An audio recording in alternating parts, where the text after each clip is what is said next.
கும்பகோணத்தில் வந்து தேர் போட்டிருக்காங்க. நாங்கள் இன்றைக்கி வந்து 3வது நாள் தேர் பார்க்க போகிறோம். இன்றைக்கி நில சேர போது நம்ம வீடியோக்குள்ளே போகலாம். மறக்காம சர்ப்ரைஸ் பண்ணுங்க. தேங்க்யூ. ஒரு நிமிஷம். அது என்ன சாமின்னா அர்த்தநாரீஸ்வரர் தாங்க. அவர் வருஷத்துக்கு ஒருக்கா மலையில இருந்து அழகு போல தூக்கிட்டு வருவாங்க. தூக்கிட்டு வந்து எட்டுப்பட்டி கிராமத்துக்கும் சுத்தி வர வச்சு தேர்ல உட்கார வச்சு தேர் இழுத்து மறுபடியும் ஒரு நாள் வந்து ஊர்ல இருக்கிற கோயிலுக்கு மண்டபத்துக்கெல்லாம் போய் ஒரு சுத்தி பார்த்துட்டு அப்புறம் வந்து மலைக்கு கிளம்புவாரு. ஓகேங்க, வீடியோ ஃபுல்லா பாருங்க.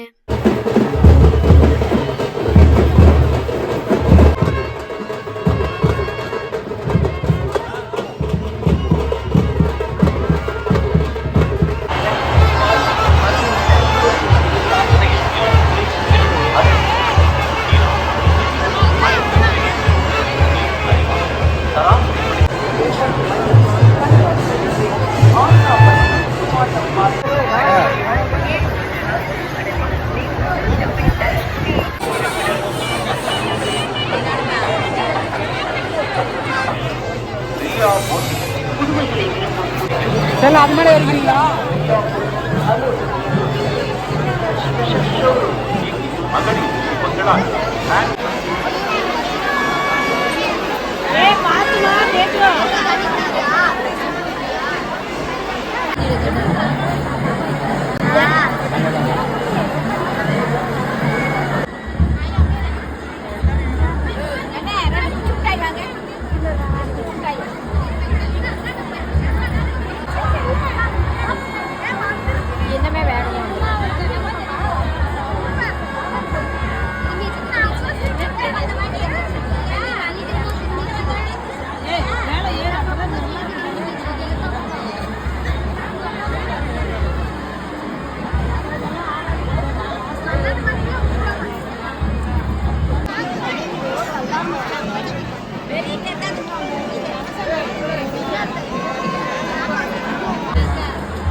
ஃப்ரெண்ட்ஸ் வீடியோ ஃபுல்லா பார்த்திருந்தீங்கன்னா தெரியும். அங்க ஒரு பெரிய கலர் கோலப்படி போட்டு கோலம் போட்டிருப்பாங்க. அந்த இடத்துல வந்து சாமி அர்த்தநாரீஸ்வரர் தேரை வந்துட்டு நிலை சேர்த்திருவாங்க.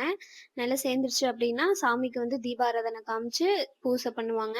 நாங்க எப்பவுமே நிலை சேர்க்கிறப்ப போயிடுவோம். அதுக்கு முன்னாடி வந்துட்டு விநாயகர் தேர் ஒரு நாள், முருகர் தேர் ஒரு நாள், அதுக்கப்புறம் இந்த தேர் வந்துட்டு 3 நாள் கொஞ்சம் கொஞ்சம் தூரம் இழுத்து இழுத்து விடுவாங்க. இது 3வது நாள் நிலை சேர்த்தி விட்டுருவாங்க. அர்த்தநாரீஸ்வரர் தேரை வந்து நிலை சேர்த்தி விட்டுட்டு அந்த அன்னைக்கு சாயந்தரம் வந்துட்டு பெருமாள் தேர் இழுப்பாங்க. அதுவும் நல்லா கோலாகலமா இருக்கும். அதுக்கெல்லாம் வந்துட்டு நாங்க போலிங் ஃப்ரெண்ட்ஸ். நாங்க போன வருஷம்லாம் போய் பெருமாள் தேர் இழுத்தோம். இந்த வருஷம் வந்துட்டு கொஞ்சம் ரொம்ப வெயிலா இருந்துச்சுங்களா, அதனால இந்த தேர் பார்த்துட்டே போய் எல்லாம் வந்து சாப்பிட்டு ஃபிளாட் ஆயாச்சு. ஓகே ஃப்ரெண்ட்ஸ், நீங்களாம் வந்துட்டு இந்த மலைக்கு வந்திருக்கீங்களா அப்படிங்கிறத கமெண்ட்ஸ்ன்னு சொல்லுங்க. இந்த வீடியோ உங்களுக்கு பிடிச்சிருந்தா லைக் பண்ணுங்க, ஷேர் பண்ணுங்க, சப்ஸ்கிரைப் பண்ணுங்க. பாய்.